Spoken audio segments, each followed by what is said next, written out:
Hi, it's Karen. This Sunday, as a lot of churches around the world will be celebrating All Saints Day. Some people did that last weekend. We did Reformation Sunday and Charter Member Sunday. And so coming up on this Sunday, we'll do All Saints. And every year when I think about All Saints, we begin to prepare the list of those folks who go on the plaque that goes on our Founder's Way. All these plaques that have all the names of those who have died in each of the years in the 66 years of the church. We'll also read the names of those folks who died this year. And it's a pretty powerful thing. And we always sort of offer a moment for people to lift up other names of folks that they love, folks that they lost. And it's one of those times when we're invited to sort of live in our grief and our memories for a moment, to sort of think through who have been those pivotal and important people in our lives who we've lost. And I always think about my grandparents.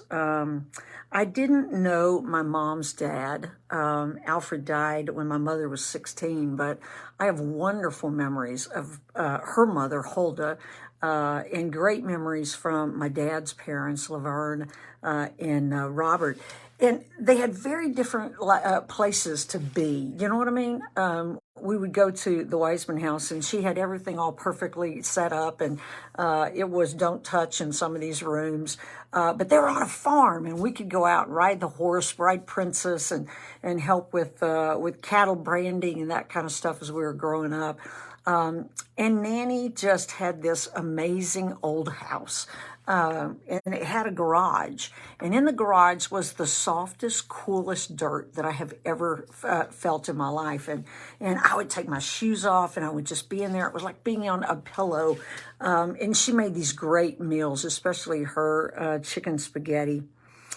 And one of the things that reminds me is the memories that are in my head, but I also have shared some of those things with Shelby and with others to sort of spread that legacy.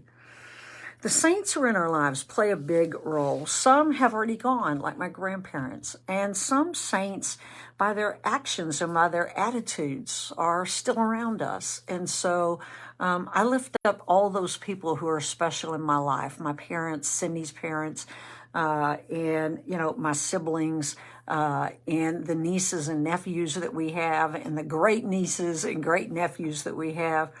And the way that we can share those stories with the next generation sort of expands the focus and the ability for our memories of those people to live on. So on this All Saints weekend, maybe it's not being celebrated in your church, but maybe just pause for a few minutes and remember the folks that you have lost along the way and how important they were and maybe still are in forming you as a person. That is an important thing to remember and to give thanks for. But also, you may not know it, but I bet you're a saint to somebody else. I bet there's someone who's looking at you and thinking, that's what I want my life to look like. That's how I want my faith to be experienced in the world. And so remember the saints. Be a saint. Thank the saints. Pray for those who've lost loved ones who they're still struggling to recover from.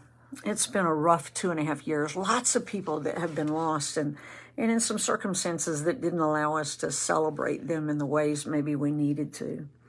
So this weekend, this moment, next week, whenever, take a moment to remember and pray for the saints in your own life and pray for those who are continuing to be saints in the lives of others. Listen, God loves you, and so do I.